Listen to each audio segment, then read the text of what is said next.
Hey guys, Jae Wilson here from Onyx Reporting. I told myself I would only give myself one take to do this tutorial, so I hope I get it right the first time. What we're going to take a look at today is how to enable PDP on all of the data sets that are part of your impact analysis in Domo. You know how it is. You have a data set in Domo and you have some sort of sensitive information in it. You build ETLs off of it, and it's really hard to keep track of all of the downstream data sets and data flows where we need to enable that PDP policy. So wouldn't it be great if I could just take a data source ID here, look at my impact analysis, and just, let's see,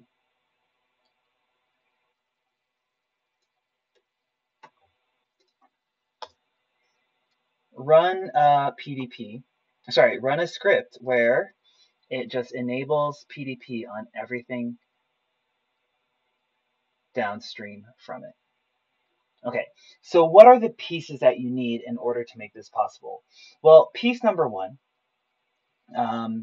you need to handle the Domo authentication. Now, I've done a tutorial video on this, so go ahead and I'll include a link to the tutorial on how to do full authentication to get yourself a session token. I'm not going to go over that right now. Then you need to be able to query the lineage of your data set. And lineage usually means going upstream. This time we need to go downstream. We want to do an impact analysis. I've already covered this in a tutorial as well, but just real quick, remember, you go to the page that has your data of interest, you inspect your page, press refresh here while you're looking at network traffic, and you're looking for the thing that gives you the information. Now, the information of interest for us is going to be somewhere in here.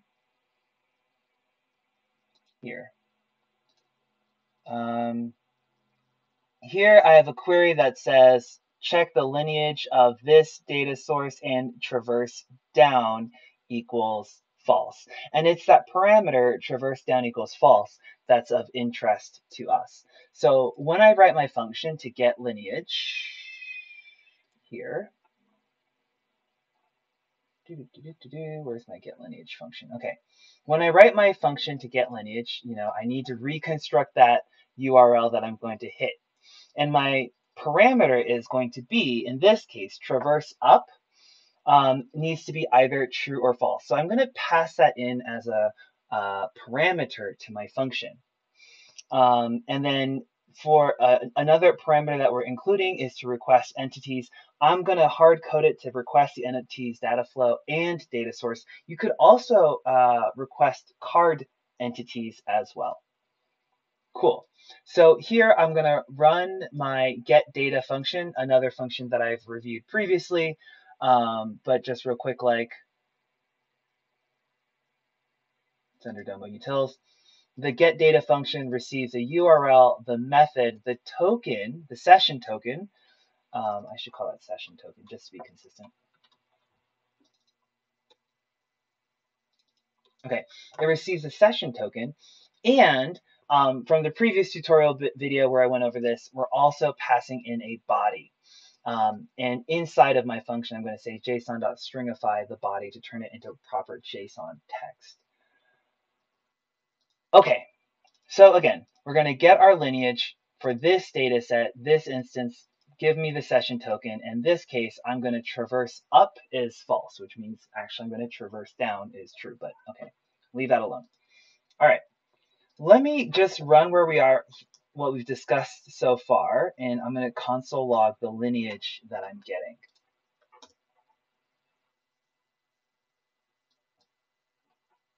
So we're about right here. I'm receiving an object that includes data sources as well as data flows. And in this context, I'm only interested where the type is equal to, well, for this one, I want the data flow. So what we're going to do in here, where are we? Here, we're going to take this lineage object and flatten it into an array. And I'm going to set up my function where it receives a parameter where I can choose what type of object I want to keep, in this case, data source. Let's take a look.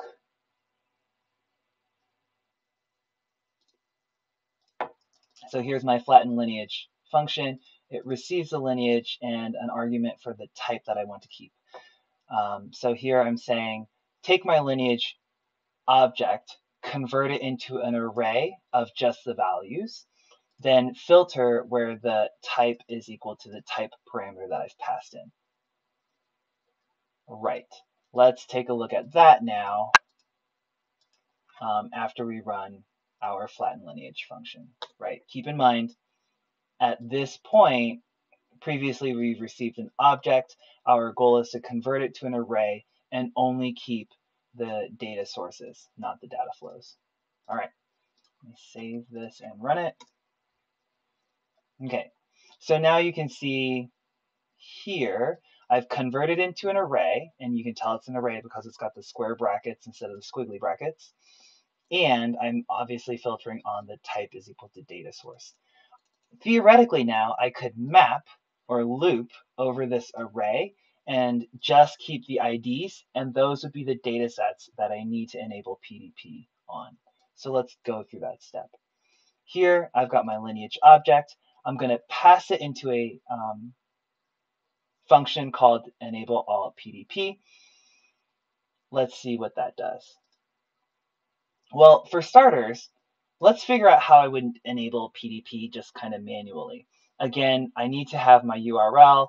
This time I'm sending it to data control. I'm including the dataset ID. And in the body, I'm passing in the JSON text enabled is true or false, depending on what you want to do.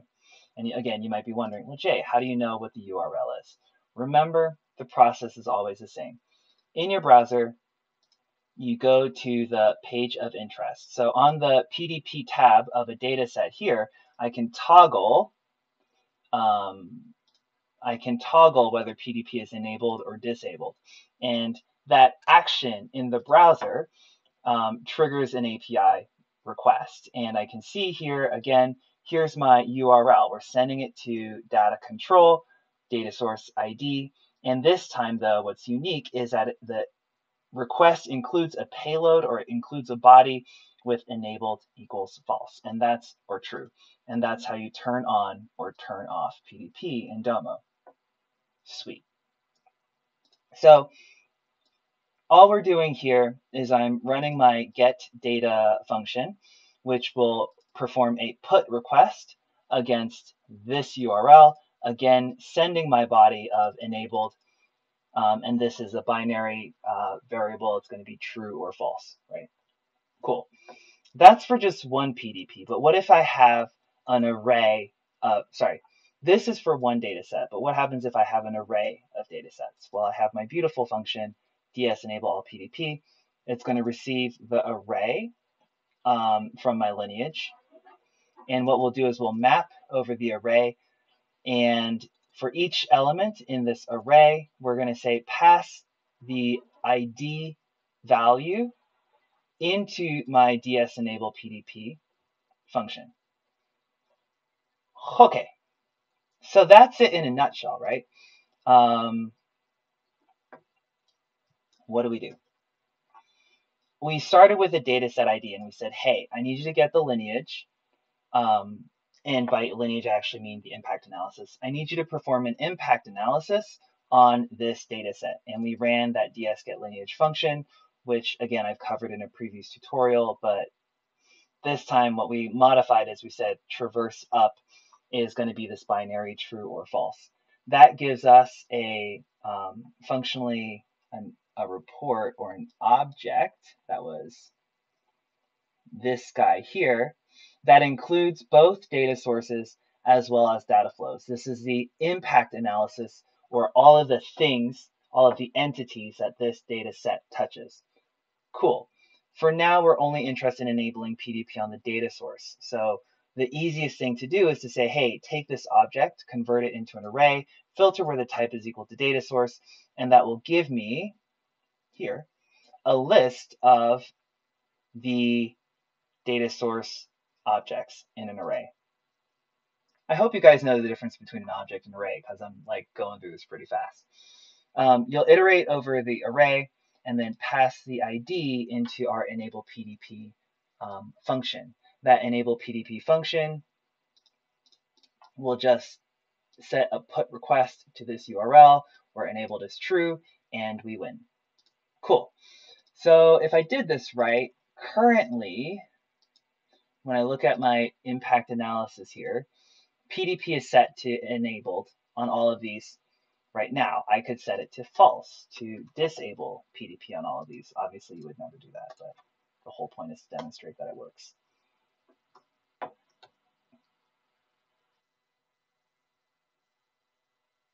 10 points says win. How to use this in your day-to-day. As you load data sets into Domo that have personal information or sensitive information like your financial data, what you would want to do is just say, hey, this data set here is sensitive, and anything that touches it downstream from this point needs to have PDP enabled.